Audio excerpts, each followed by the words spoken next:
Ngayong araw nga po, ipapasilip ko po sa inyo ang pagpapagawa ng munting bahay ni Diday at ni Baste. Uulitin ko po, ito ay hindi pa po final. Ipapakita ko lang po yung mga naging kaganapan simula sa pagbili ng mga materyales. Pero bago po ang lahat, nagpapasalamat po ako sa inyong lahat dahil pinagkatiwalaan niyo po ako. At hindi ko rin po magagawa ang lahat ng ito kung hindi din po dahil sa mga tulong niyo. At hindi ko po ito ginagawa para magyabang na nakakatulong na tayo sa iba. But to inspired other people na pwede kang makatulong kahit sa simpleng bagay o simpleng paraan. At okay na po yun. Ang mahalaga ay nakatulong po tayo sa iba. At tulad nga po sa sitwasyon ni Diday noon, sobrang pasasalamat niya na ngayon. Dahil sa wakas may matatawag na silang kanila at may maayos na silang matutuluyan. Dahil noon nga nabanggit niya na sakalang sila makakatulog pag may gising na. Dahil sila naman ang papalit sa pwesto ng tulugan. At alam ko po na napakahirap ng ganong sitwasyon. Pero iba talaga kumilos si Lord dahil gumamit siya ng mga taong katulad nyo po para matulungan si Diday at si Baste. At dahil sa mga simpleng tulong na galing po sa inyo, isang malaking biyaya na para sa kanila. Dahil para sa akin po, maliit man ito o malaki ay isang biyaya pa rin na matatawag. At mabalik nga po tayo, dito nga po tayo mag-uumpisa sa paghahakot ng materyales. Dahil malayo nga po sa labasan ang nilipatan nila Diday at ni Baste, kailangan munang ipunin lahat at isakay muna sa kariton para sabay-sabay na nga pong madala dahil kung babalik-balikan pa ay mahihirapan nga po sila. Buti na nga lang po mababait ang mga kapatid ni Baste at ang mga kaibigan niya. At katulad ni Baste, hindi mo nga makikita sa mga mukha nila ang pagod at hirap,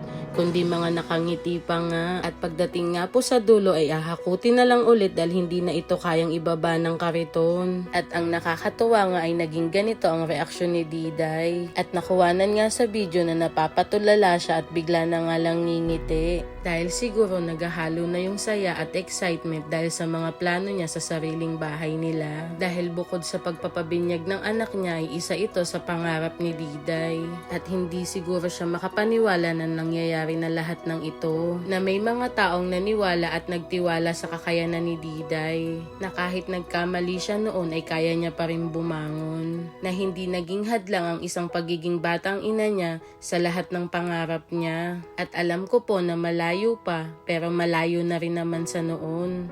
At ang payo ko nga sa kanila ni Baste ay wag lang silang tumigil mangarap dahil kahit anong hirap at sakit na pagdaanan nila ay talagang kasali ito sa buhay. Ang kailangan lang talaga nilang gawin ay magsipag sila at magtiyaga at laging magtulungan. At huwag makakalimot na magpasalamat lagi kay Lord dahil kung hindi sa Kanya ay wala din ito. Sa sipag at tiyaga na pinapakita nila sa akin, alam ko na malayo pa ang mararating nila.